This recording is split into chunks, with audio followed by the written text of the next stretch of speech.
First thing I want to do is I want to comment a little bit on last week's rant we had about sports journalists.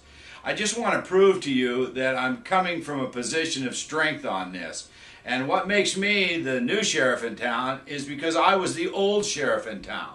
One of my biggest pet peeves in this business is people who purport themselves to be experts who have no business giving advice to people to bet real money on these games.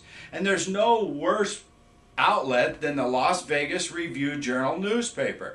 This is a closed society of a group of, I don't know what you might want to call them, press-hungry lunatics, because they frankly don't know what they're talking about when it comes to betting on sports and football in particular. And I've got some examples for you so you don't have to take my word for it.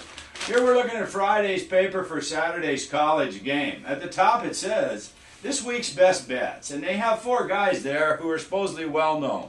One's a sports editor, one broadcasts high school football games, another one claims he's the best in the world. Their picks went 1 and 3 for the weekend, and the guy that won his game only won because he used an inappropriate point spread line. The major part of the betting section for the Saturday games comes from a little lady who Don Best Incorporated decided to make a professional handicapper and put this whole spread on the sports section of the Las Vegas Review-Journal. Well, just so you know, her top college plays for Saturday were Bowling Green, a 40-point loser, and Iowa State, a humongous loser at home. Throw that in the trash.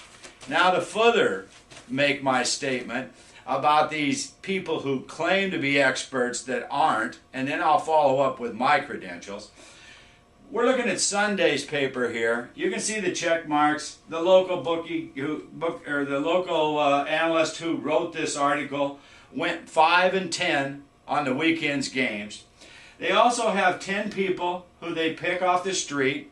Some of them are sportsbook operators. Some of them are handicappers. Some of them are journalists.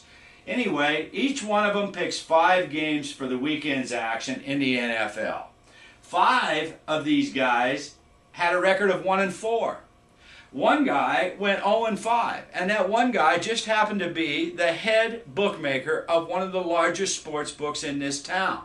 Now, why would you take information from a sportsbook director in the first place? His job is to take your money from the other side of the counter. Do you think he's really going to give you plays he wants you to walk into his store and walk out with the money on? No, it's a built-in conflict of interest that needs to go away. I want to see him come out of the newspaper. Okay? So let's go on through with these guys.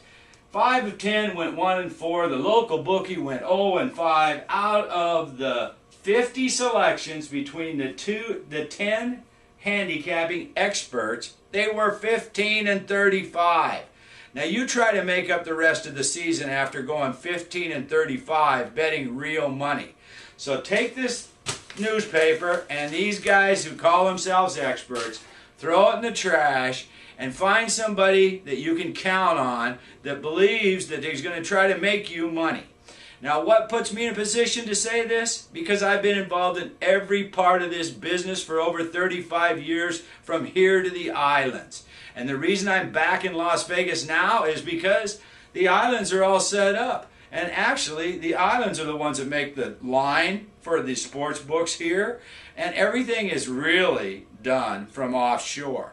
These guys here are amateurs. They act like it, they talk like it, they pick like it, and it really irritates me that they are called the experts. Okay?